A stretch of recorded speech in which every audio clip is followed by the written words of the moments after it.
నమస్తే, నేను doctor Shravya, fertility consultant, 49 fertility centre, Banjara Hills. ఈ ఏఐ జనరేషన్లో అండ్ చాట్ జీపీటీ జనరేషన్లో మేము చాట్ జీపీటీలో ప్రెగ్నెన్సీ సిమ్టమ్స్ అండ్ సైన్స్ అనేది ఎంత సేఫ్గా మేము ఫాలో అవ్వచ్చు, టిప్స్ అండ్ ట్రిక్స్ అని మా పేషెంట్స్ అడుగుతున్నారు. సో దీనికి ఇవాళ ఒక ఆన్సర్ ఇస్తానండి. ఎస్, ఏఐ అనేది చాలామంది ఎంప్లాయ్ చేస్తున్నాం అండ్ చాట్ జీపీటీలో చాలా మటుకు ఆన్సర్స్ ఉంటాయండి. కానీ ఈ social media and internet and chat GPT అది ఏదన్నా అయి ఉండొచ్చు.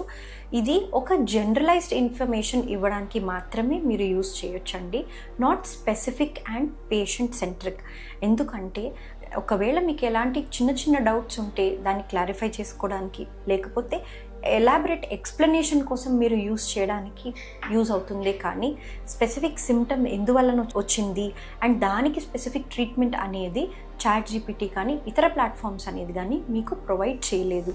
సపోజ్ ఒకవేళ ప్రెగ్నెన్సీ సిమ్టమ్సే తీసుకుందాం, వామిటింగ్ ఉంది అని మీరు చాట్ జీపీటీని అడగడం జరిగితే వామిటింగ్ కాజెస్ అన్నీ ఒక 10-20 కాజెస్ ఇస్తుంది.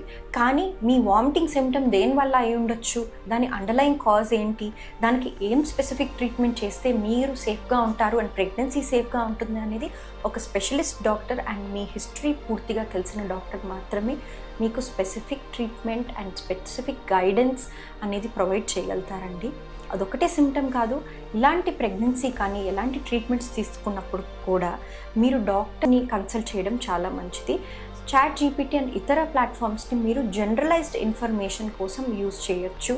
కానీ స్పెసిఫిక్గా మీరు ట్రీట్మెంట్ కానీ, మెడికేషన్ కానీ, ఇంజెక్షన్స్ తీసుకోవడానికి కానీ అండ్ ఏ రిపోర్ట్స్ అనేవి కానీ మీకు ఎలాబరేట్గా చెప్పడానికి యూజ్ చేయకుండా మీ డాక్టర్ని కన్సల్ట్ చేయండి.